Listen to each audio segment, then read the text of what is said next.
Bienvenidos a Vida para Todos, desde San José de Costa Rica. Abre tu corazón a las maravillosas verdades que hay en la Biblia. Que la exposición de su palabra te otorgue luz y vida. Ahora disfruta, aplica y comparte esta reflexión con tus familiares y amigos. Con ustedes, el pastor Federico Núñez.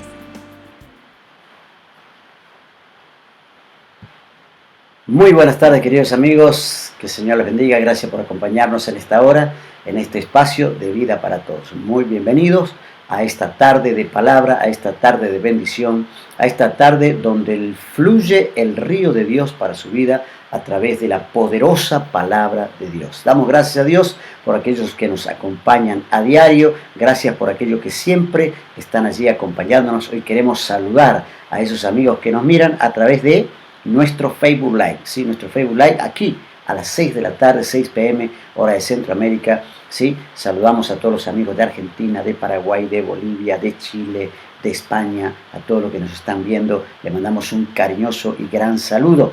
Pero vamos a saludar en particular a algunos, ¿sí? Hay muchos que nos miran por nuestro canal de YouTube.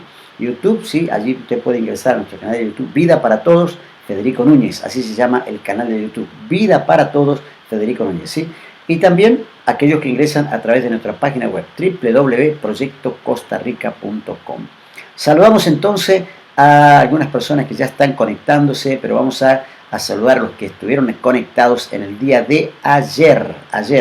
Saludamos a Betty Bioca, allí en Argentina, Daniel Doval, también Argentina, María Teresa Contreras Vergara, de España, Sandra Bolañez, de Costa Rica, Graciela Hernández, de Argentina, Isela Harley, de Costa Rica, Alberto Roldán, no sé de dónde es Alberto, la Iglesia Inca de Wilder, saludamos allí a los pastores de Argentina, Katia Garita Herrera de Costa Rica, Eli More Sala de Argentina, Vanessa González aquí de Costa Rica, Gretel Mendoza, sí, también de Costa Rica, Cecilia Romero, Blanca Jameson, de allí de Buenos Aires, Patricia Cabral, un gran cariño para toda esta gente preciosísima, Cristina Nieves, Rosa Ferrari, Eli More Sala, ¿quién más? A ver aquí, un montón de gente que nos ha escrito, le damos gracias por estos cariños hermosos que nos dan, que nos hacen sentir, pero súper bendecidos. Damos gracias a Dios por esto. Hoy quiero enseñar un poco acerca del tema, quiero comenzar una serie también de 2 o 3 mensajes breves, cortos, ¿sí? Siempre recuerde que nuestros mensajes son breves y cortos para poder compartirlo. Usted puede tomar el enlace de este mensaje y compartirlo con sus amigos. Dice, vamos a hablar hoy acerca de la oración, venimos hablando acerca de la oración, ¿no? No es que vamos a cambiar de tema, venimos hablando acerca de la oración y vamos a ver lo que dice Lucas capítulo 11, versículo 1, ¿sí? 1 en adelante. Vamos a ver qué dice Lucas 11. Dice, aconteció que estaba Jesús orando en un lugar y cuando terminó de orar, obviamente, uno de sus discípulos le dijo, Señor, enséñanos a orar. Señor, enséñanos a orar. Como también Juan enseñó a sus discípulos. Dice la palabra, aconteció que estaba Jesús orando en un lugar. Jesús solía acostumbrar orar siempre estaba orando y los discípulos siempre estaban por allí cerca. Parece que Jesús decía, bueno, voy a orar y es como que ellos se sentían que debían hacer guardia en vez de orar, ¿no? Algunos se sienten así, que debían hacer guardia en vez de orar y hasta la guardia a veces se dormía, ¿no? Pero Jesús oraba casi por costumbre, ¿sí? Permanentemente, ¿sí? Consecuentemente también oraba al Padre buscando dirección, buscando guía, buscando poder, buscando autoridad. Ahora, pero cuando Él termina de orar, no vamos a hablar acerca de la oración de Jesús, sino cuando Él termina de orar y regresa donde están los discípulos, parece que en el camino se encuentra con uno solo de los discípulos. No dice exactamente quién es el que está por allí cerca, pero uno de los 12 estaba allí y dice, ellos se quedaron, o este discípulo se quedó allí permitiendo que Jesús terminara de orar, aunque no creo que se atreviera a interrumpirlo, pero cuando Jesús está regresando y ellos están observando que Él termina de orar y están viendo cómo Él ora, seguramente estaba a distancia como solía hacerlo de un tiro de piedra, ¿no? Muy cerca, 20, 30 metros, estaba orando Jesús hasta que terminó. Y cuando está regresando se encuentra con uno. Se encuentra con uno. Yo creo que Jesús esperaba que le contara alguna historia, alguna necesidad, alguna cosa que ellos estaban requiriendo, ocupando, pero había algo en ver a Jesús orar. Se ve que el discípulo estaba observando, algo vio, algo le llamó la atención, algo le llamó la atención, que le despertó en el discípulo un deseo ardiente de querer orar como Jesús, de querer orar por Jesús. Por eso es que cuando se cruza con el Señor, la frase que le dice al Señor es: Señor, enséñanos a orar. Fíjense que Él no está hablando de manera egoísta, como diciendo, como aquellos dos que fueron: yo quiero sentarme a tu derecha y yo a tu izquierda, y los otros 10 que se sienten donde puedan. No, este discípulo va con una oración un poco más no individualista, sino que va buscando una dirección para todos los discípulos. Él siente que es parte de un grupo y que ese grupo debería recibir lo que él está solicitando, aunque el resto del grupo no lo está pidiendo. Él está pidiendo el nombre del grupo, porque parece que indudablemente el grupo no estaba haciendo las cosas bien. Él se da cuenta de que la diferencia entre la forma de orar de los discípulos y la forma de orar de Jesús, había algo distinto cuando oraba Jesús, había algo que le llamó particularmente la atención, que él dice, cuando se cruza con Jesús: Señor, enséñanos a orar. Había como algo magnético, ¿no?, sobre la vida de oración de Jesús y su forma de orar, y seguramente había algo tan poderoso en esa relación que él entablaba con el Padre cuando él se arrodillaba o cuando él inclinaba su cabeza para orar. Y yo creo, en este momento, aquí aplicamos un poquito la palabra, que así como los discípulos, o este discípulo en particular, de quien no sabemos su nombre, está observando a Jesús y ve no solamente en la forma, no solamente algo especial. Hay que recordar que ya los discípulos habían visto a Jesús como brillar, ¿no?, la gloria del Padre allí visitando al Hijo al momento de orar. Ellos tenían algo así que parece que estaban prestando atención. Algunos, no todos, ¿eh? Aquí había uno solo que estaba prestando atención. ¿No? Pero era tan atrayente lo que él estaba viendo que él, cuando regresa, dice: Señor, enséñanos a orar. ¿Y a qué iba? Iba a esto, que así como los discípulos, como este discípulo, también nosotros necesitamos aprender a orar. Necesitamos aprender a orar, ¿no? La oración es tan simple que hasta un niño muy pequeño puede orar, pero es tan grande y es tan poderosa. No se puede decir que la oración del hombre es más poderosa que la de Dios. Pero cuando el hombre domina la oración, es una herramienta tan poderosa. Por eso tenemos que pensar: Señor, ¿por qué no nos enseña a orar? Hay veces que ustedes preguntan: ¿por qué yo oro y no pasa nada? ¿Por qué a veces oramos y sentimos como que nuestra oración no llega más allá de hasta donde llega el sonido de nuestra voz? A veces sentimos que nuestras oraciones, aunque oramos de manera consecuente y obsecuente, ¿no?, aunque oramos repetidas veces, sentimos que nuestra oración es como que no tiene el valor, no tiene la fuerza, no tiene el poder que quisiéramos que tuviera. No tiene ese punch que debería tener. No sentimos algo especial. No oímos algo especial. Y como no sentimos ni oímos algo especial, decimos: Señor, ¿qué está pasando acá? Algo está pasando, ¿no? Algo está pasando, porque si no estamos oyendo lo que Jesús dice, no estamos oyendo lo que el Señor nos está enseñando, ¿no?, algo está sucediendo aquí.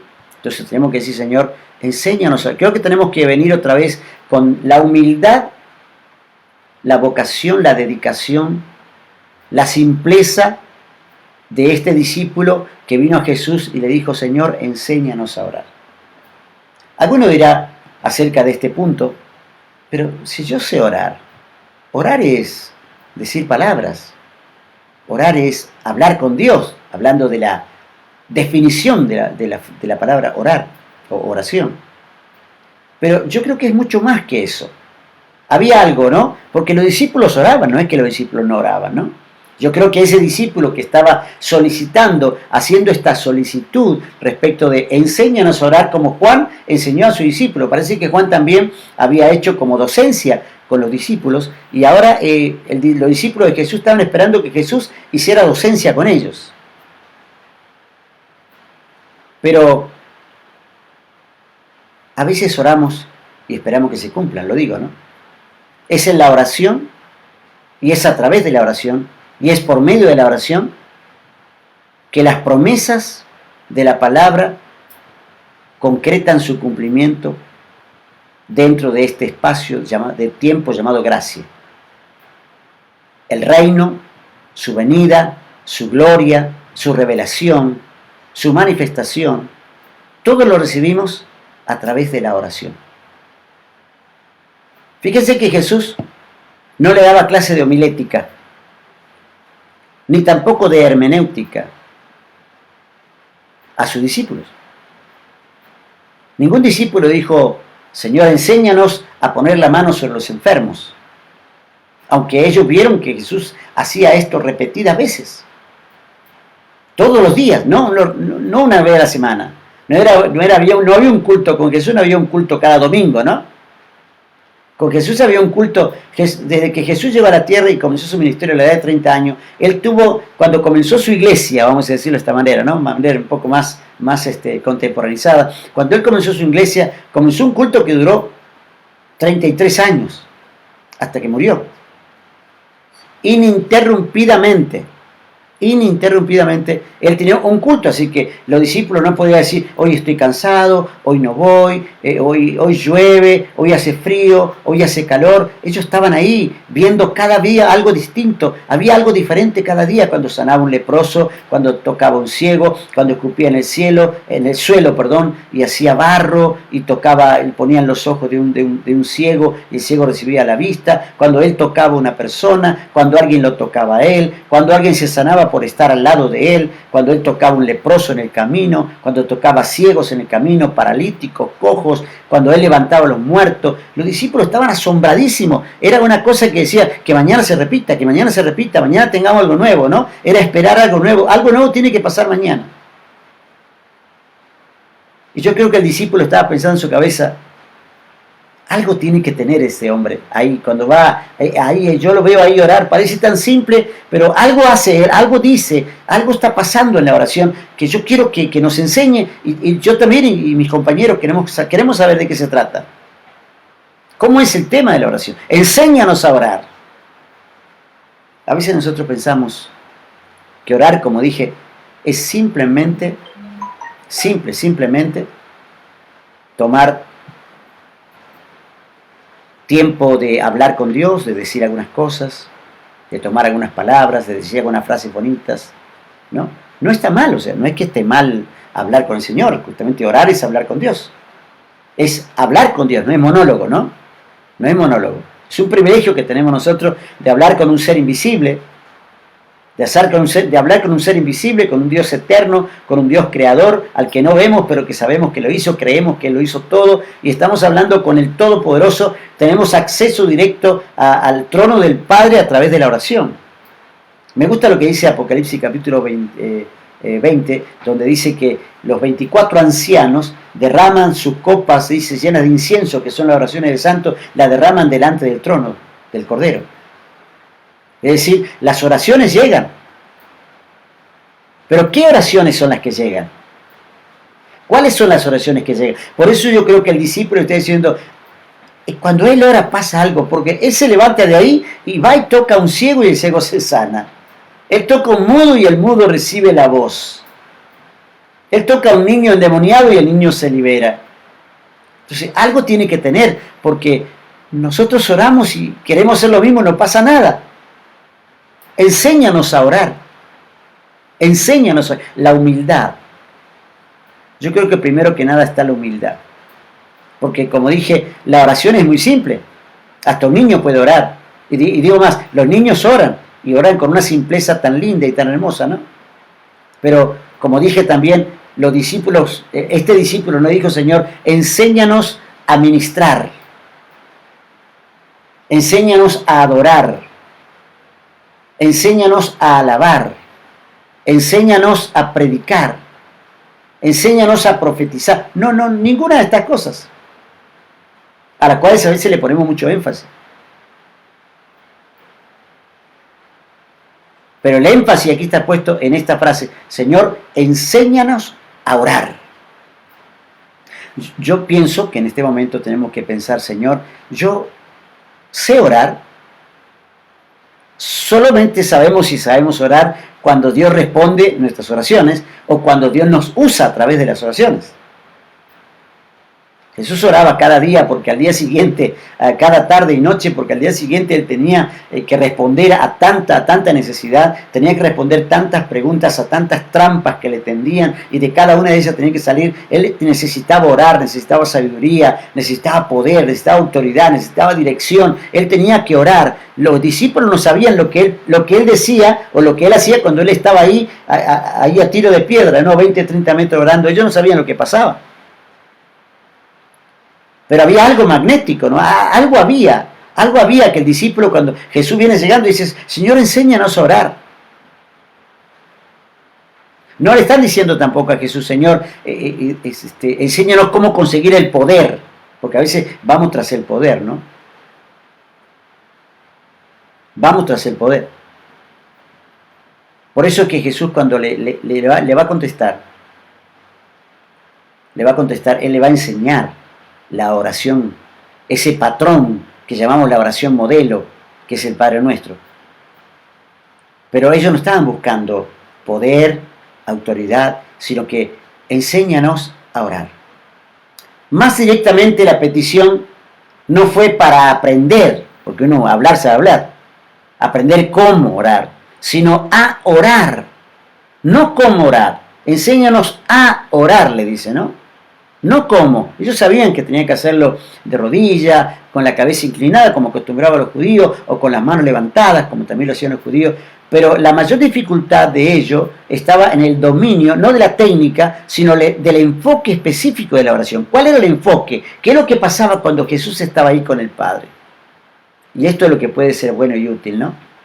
Nuestra mayor necesidad es simplemente orar más y más. Como el apóstol Pablo le escribiría más tarde la carta de los Efesios, allí en el capítulo 6 de la carta de los Efesios, Pablo dice: orando en todo tiempo con oración y súplica en el Espíritu, velando con ello con toda perseverancia y súplica por todos los santos. ¿Qué dice Pablo? Dice: orando en todo tiempo, es decir, orar más, orar, suplicar, ¿no? Dice, en el Espíritu y velando, es decir, a veces hay que hacer más, orar más, orar más. Juan Bautista aparentemente había enseñado a sus discípulos algo de cómo orar. Y los discípulos querían aprender más de su maestro. Y le dicen: Señor, enséñanos a orar. ¿Sabes qué? Creo que tendríamos esta tarde que pedirle al Señor: Señor, enséñanos a orar. Con la humildad, ¿no? La humildad que requiere esta situación. Porque alguno dirá: pero yo hice un doctorado en el tema de la oración. Sí, no se trata de, como dije, de cómo, sino de enséñanos a orar. ¿Qué es lo que había tan atractivo? Miraba al discípulo. ¿Qué era lo tan atractivo? Que Jesús cada rato iba a orar. Siempre que desaparecía, Jesús no era que desaparecía y se iba a dormir una siesta. Probablemente lo hacía también, ¿no? Porque era un hombre. Pero cada vez que Jesús desaparecía, estaba orando. Tal es así que los discípulos a veces lo regañaban a Jesús y le decían, no, lo molestaban un poco. Y le decían: Señor, la gente te está buscando, ¿dónde estás? ¿Qué te pasa a vos que desapareciste? Nosotros estamos acá tratando de cubrirte. Qué bonito, ¿no? Qué interesante. Estamos tratando de cubrirte. Y Jesús no le respondía palabras. Dice, yo creo que Jesús le hubiera respondido, le hubiese regañado más fuerte todavía. Le hubiese retado más fuerte todavía. Pero Jesús era puro amor. Él no le contestaba nada. Simplemente callaba. Porque sabía que ellos no sabían. Él sabía que ellos no sabían. Que no sabían la importancia que requería, la importancia que ocupaba lo que era orar. Por eso, cuando el discípulo veía que Jesús iba y cada vez que salía de ahí había un milagro, un muerto que resucitaba, había evidencias tan grandes de cosas que sucedían, poderosas, tremendas, manifestaciones del poder, decía: algo pasa cuando este hombre va a orar. Yo necesito saber qué pasa, necesito saber cómo le hace, ¿no? Y creo que a veces nosotros también necesitamos, Señor, enséñanos a orar más y más. Más y más. Eso es lo que estaba necesitando el Señor. Ahora, ¿qué necesitas tú? Necesitas aprender a orar. ¿Yo qué necesito? Yo necesito aprender a orar. ¿Qué necesitamos todos los hijos de Dios? Aprender a orar. Ser humildes como este discípulo que fue y le dijo al Señor, Señor, enséñanos a orar. Hasta aquí llegamos hoy. Pero mañana vamos a continuar con este tema usando la oración modelo, el patrón. Amén. Dios te bendiga. Nos volvemos a encontrar en nuestro próximo espacio, ¿sí? Cuando vos escuches esta canción, ¿sí? De Vida para Todos. Bendiciones. Gracias por acompañarnos en Vida para Todos. Si esta palabra te ha sido de bendición, comparte a tus familiares y amigos. La Biblia es la palabra de Dios. Hacé de ella tu escondite, tu escudo y esperanza. Suscríbete a nuestro canal en YouTube, Vida para Todos, Federico Núñez, Pastor. Mañana nos volvemos a encontrar una vez más en Vida para Todos.